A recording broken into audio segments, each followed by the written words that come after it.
కేంద్ర బడ్జెట్లో తెలంగాణకు మొండిచేయే మిగిలింది. బడ్జెట్ కేటాయింపులో ఏపీ మినహాయించి దక్షిణాది రాష్ట్రాలపై ఎన్డీఏ సర్కార్ వివక్ష చూపించింది.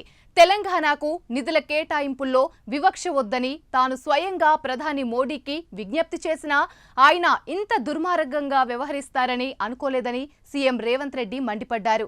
ఆర్థిక మంత్రి నిర్మలా సీతారామన్ బడ్జెట్ ప్రసంగంలో తెలంగాణ ఊసే ఎత్తకపోవడంతో ఎంతటి చిన్నచూపు ప్రదర్శించారో అర్థమవుతుంది. తెలంగాణ నుంచి 8 మంది బీజేపీ ఎంపీలు నెగ్గి 2 కేంద్ర మంత్రులుగా ఉన్నప్పటికీ బడ్జెట్ కేటాయింపుల్లో అసలు ఆ ప్రాధాన్యం ఇవ్వకపోవడం చర్చనీయాంశంగా మారింది.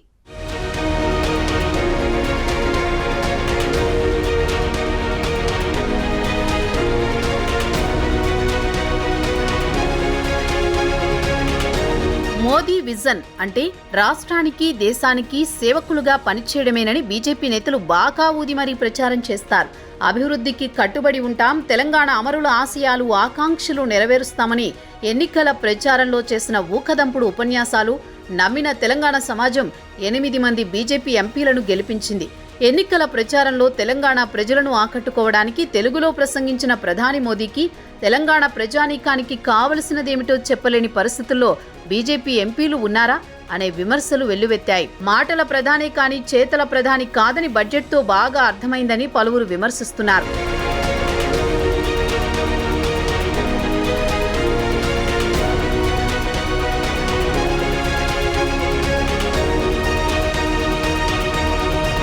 నమ్మినందుకు నట్టేట ముంచారని, తెలంగాణపై మోదీ కక్ష సాధింపులా ఉందని భావిస్తున్నామని స్వయాన సీఎం రేవంత్ రెడ్డి మండిపడడం చూస్తుంటే తెలంగాణకు ఏ మేరకు అన్యాయం జరిగిందో అర్థమవుతుంది.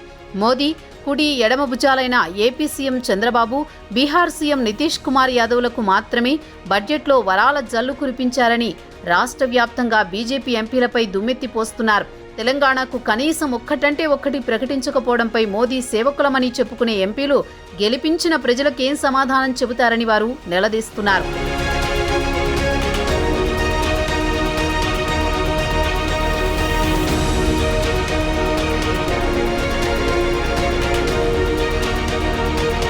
విభజన చట్టం హామీల సాధనలో తెలంగాణ బీజేపీ ఎంపీలు ఘోర వైఫల్యం చెందారు. తెలంగాణకు రావాల్సిన ప్రాజెక్టులు, విద్యా సంస్థలను సాధించుకోవడంలో వీరి డొల్లతనం ప్రస్ఫుటంగా కనిపిస్తోంది.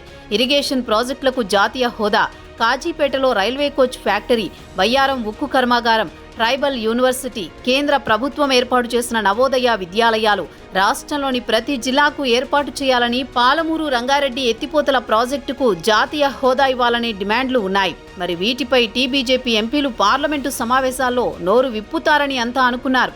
పక్క రాష్ట్రం ఆంధ్రప్రదేశ్ను పదే నొక్కి చెబుతూ 15,000 కోట్ల నిధులను కేటాయిస్తున్నామని, పోలవరం సత్వరమే పూర్తి చేయడానికి సహకరిస్తామని ఆర్థిక మంత్రి ప్రకటిస్తున్నప్పుడు తెలంగాణ వీరులం, సూరులం, ధీరులమని చెప్పుకునే ఒక్క బీజేపీ ఎంపీ తెలంగాణ పరిస్థితి ఏంటని అడగడానికి నోరు రాలేదా అనే ప్రశ్నలు తెలంగాణ వ్యాప్తంగా ఉత్పన్నమవుతున్నాయి.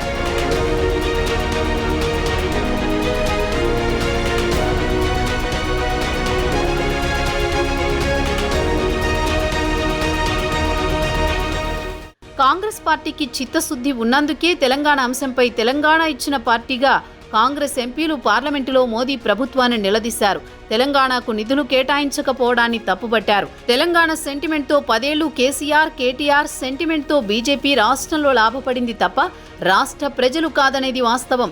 బీఆర్ఎస్ బీజేపీ మైండ్ గేమ్తో రాష్ట్రాన్ని అప్పుల కుప్పగా చేసి నిలువునా ముంచేశారు.